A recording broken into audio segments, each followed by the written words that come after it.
It was September 1st, 1849, Provo, Utah. Latter-day Saint settlers had constructed a fort near the Provo River for their protection. In the center of the fort, they built a raised platform and mounted a 6-pound iron cannon. On this day, 18-year-old George Washington Bean helped a friend fire the cannon as part of their weapons practice. The first shot went well, but they proceeded to reload the cannon without first swabbing the barrel. As they were ramming home a second charge, the powder ignited prematurely, splintering the hickory ramrod and catapulting both men more than 30 feet into the stockade. Lieutenant William Dayton was killed, and young George Bean was critically injured. When they took him up out of the rubble, his left hand was gone. He was badly burned, including his face and eyes, and more than 200 splinters were embedded in his body. A writer was sent to Salt Lake City for a doctor, and George's family watched over his torn and wounded body, expecting that he would die that night. Somehow, he made it through, and the doctor came and without any anesthetic, sawed off the splintered bone of his left arm, dug out the splinters he could find, and dressed his wounds. As his recovery began, George could not see, and his body hurt everywhere. The pain was unbearable. He would later write, quote, "The days were long and the nights longer, as I suffered in every inch of my body and prayed so hard to die.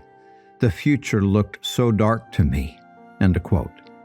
Then, about 3 weeks later, George described the great miracle that came.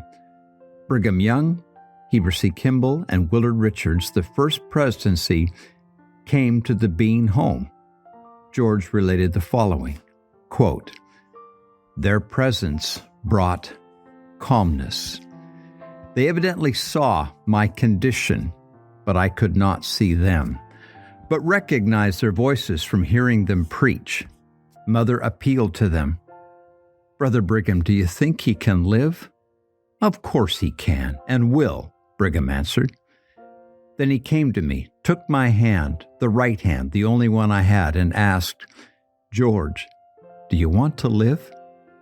His very handshake gave me strength, and I answered, 'Yes, if I can do any good.'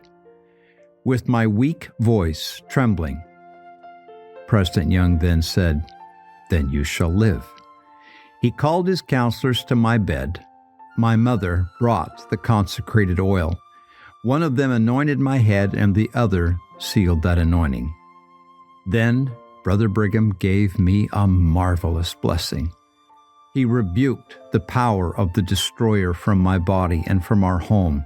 It was like an electric current that ran through me from head to foot, and it took the severe pain with it.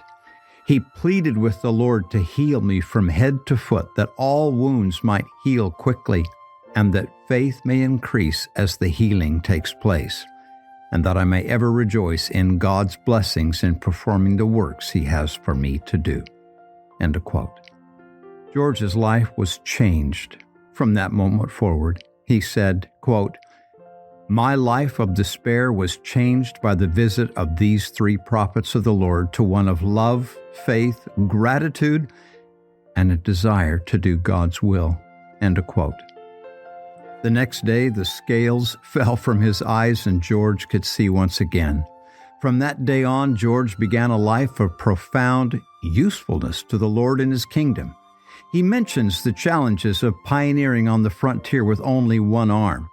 It was hard, and yet George never let it stop him. He learned to love and communicate with the different Indian tribes and was instrumental in negotiating peace. He lived a life of consecration, responding to the call whenever it came. In the October Conference of 1856, George learned of the plight of the handcart pioneers still on the plains. As the sufferers were brought into the valley, George said they were brought in with frozen feet and hands and distributed through the settlements. I took a 4-mule team to Salt Lake City and brought a load of these unfortunates to Provo. Some he took into his own home. A vital part of that heroic rescue was done by the families who took the afflicted in and nursed them back to health. And as for George Washington Bean, perhaps it is true that the only thing that really handicaps us in this life is our attitude.